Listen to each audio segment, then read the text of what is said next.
ముందుగా వేదిక మీద ఉన్న పెద్దలకు, ఆటా ప్రతినిధులకు, మరి ఇక్కడికి వచ్చిన ప్రతి ఒక్కరికి కూడా పేరు పేరున నమస్కారాలు. మరి ఆట అంటే ఆట ద్వారా ఎంతో మంది సహాయం పొందుతున్నారు. మారుమూలల గ్రామాలలో, బడులలో, మరి కాలేజీలలో అయినా, హెల్త్ క్యాంప్స్ చేయడం అయినా వాళ్ళ వంతు సహాయం ఆట ఎప్పుడు అందిస్తుంది. మరి ఇదే విధంగా రాబోయే రోజులలో కూడా అందియాలని కోరుకుంటున్నాము. మొన్న కూడా మాకు ఒక ఎన్ఆర్ఐస్ మా కాన్స్టిట్యున్సీలో డొనేట్ చేయడం జరిగింది. మరి ఇక్కడి నుంచి వెళ్ళి ఎంతో కష్టపడి సంపాదించి ఇక్కడ కన్న తల్లి నేల రుణం తీర్చుకునేందుకు అక్కడ వాళ్ళు ఎంతో కష్టపడి సంపాదించిన సంపద ఇక్కడ ఖర్చు చేస్తారు ఎన్ఆర్ఐస్. ఇదే గొప్ప మనసు ఎన్ఆర్ఐస్ది. ఇప్పుడు ఇంకా చాలా చోట్ల, కొన్ని చోట్ల వెనుకబడున్న ప్రాంతాలలో కూడా మేమున్నామని చెప్పి ముందుకొస్తారు.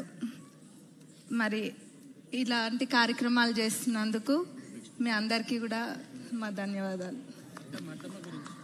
మరి మా అత్తమ్మ కూడా మీ అందరికీ తెలుసు. మా అత్తమ్మ, మామయ్య వాళ్ళు కూడా ఎన్ఆర్ఐసే. గత 30-40 ఏళ్ల నుంచి వాళ్ళు కూడా అనేక అభివృద్ధి కార్యక్రమాలు చేస్తున్నారు. మరి వాళ్ళ ఇన్స్పిరేషన్ తోటి నేను కూడా అట్లా ఎన్ఆర్ఐస్ని పుల్ చేసి మా కాన్స్టిట్యున్సీలో కూడా పనులు చేయించుకుంటాం డెఫినెట్గా.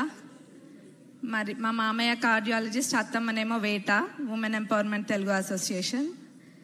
అక్కడ వేటా నుంచి కూడా తప్పకుండా మేము సహాయం పొందుతాం. మరి నాకు ఈ అవకాశం ఇచ్చినందుకు ఆట ప్రతినిధులకి, మరి సభ్యులకి ధన్యవాదాలు. Thank you.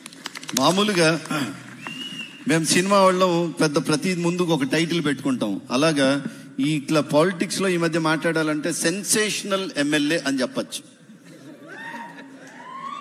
దట్ ఈస్ ఇంకా అనౌన్స్మెంట్ కూడా అక్కర్లేదన్న. చూడండి, అది పరిస్థితి. ఐ రిక్వెస్ట్ రమణారెడ్డి గారు టు ప్లీజ్.